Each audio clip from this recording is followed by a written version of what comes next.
Welcome to Experience Growth. We're here to help you discover, define, and deliver your big ideas. Hey, this is Colin Tomlin, author of the Grow House series of books, publisher of EG Magazine, and the creator of the 21 Books Challenge.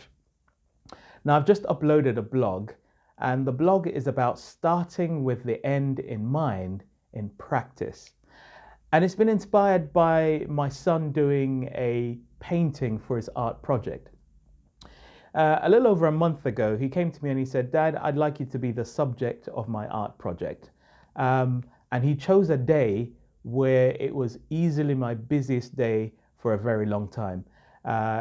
Online Zoom meetings, doing videos, posting content, scheduling contributors for the next issue of the magazine.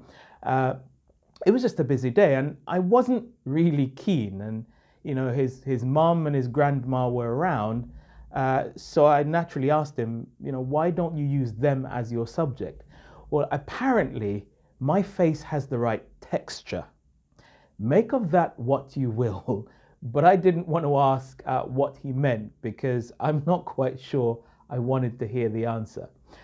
However, he persisted, and over the process, he took his picture, a picture of me, and then over the course of 2 weeks, he took that picture and used it as the backdrop to create, or his reference point rather, to create what I call his masterpiece. He's very, very good, despite the subject and the subject's textured face. Won't say anything more about that. But here are 5 lessons that this whole process taught me. The first thing is start with a picture. To make it easy for him, he advised me, he told me, he informed me that in order to do this, he needed a picture that he could use as his reference point, because the quality of the end point, or the quality of the end project or the art project, would be dependent on the quality of the picture. There's a lot in that very statement. And I guess my first question to you is, what is the picture that you started 2021 with? And are you using it as a reference point? How clear is it? What's the quality of the picture? So the first lesson is start with a picture. Yeah. The second lesson is don't be swayed by the problems. You see, the problem was I was too busy. Absolute nonsense, of course. We should always make time for our nearest and dearest, especially our children and the things that they're involved with. But sometimes we lose our marbles and we think that we're so busy that we can't afford them the time. And to him, to me, it was a big problem, and it potentially could be a problem for him. But he wasn't going to be swayed by the problems, because my resisting was met with him persisting. And he even encouraged me that, "Dad, if you just pose and do this quickly, I can take my picture and we can both get back to what we need to do."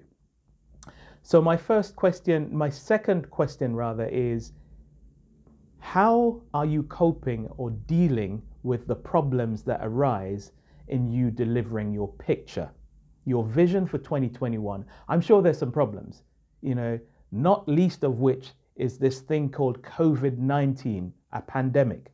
How are you dealing with that? How are you adjusting your plans and your picture to take account of those problems? The third thing is stick to the process. Every day after Zoom school during the week and what I call YouTube play at the weekends, he would turn up at the dining table and he would do, I think, about 2 or 3 hours every day on this picture. He was relentless and he was persistent. He stuck to the process because he knew that if he just stuck with the process would deliver the picture at the end. So my third question, what is the process that you have for delivering your picture for 2021 and beyond? Number 4, he never strayed from his principles. You see, in addition to the problem of me not wanting him to take a picture of me at that time, he decided that he needed to use the dining table because that was the best place in the house, which was, well, best lit, or the most well lit place in the house. Now, that's where we eat our dinner. So for me, it was him doing the picture and us not having dinner versus him finding another spot in the house and us having our dining table that we'd use to have dinner, as we do. He decided that despite that, he was going to use the dining table. Let's just say it caused a few discussions. Let's call them discussions. But despite that, he never strayed from the principle, because as far as he was concerned, in order to do the best job possible, he needed to do it at the dining table.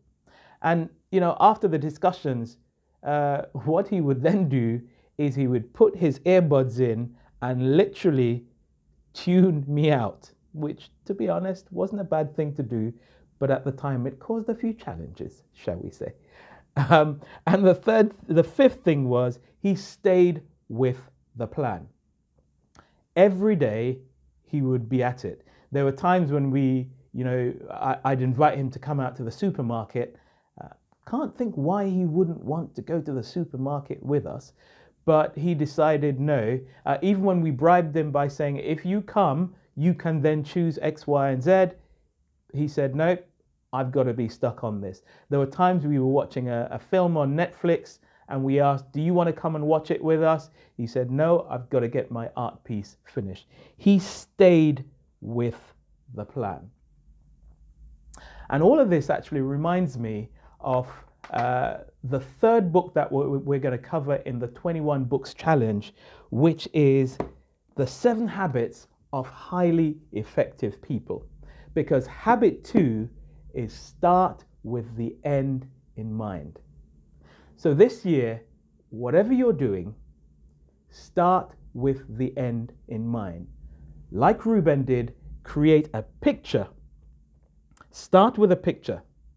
Yeah. Don't be swayed by the problems. Stick to the process. Never stray from your principles, and stay with the plan.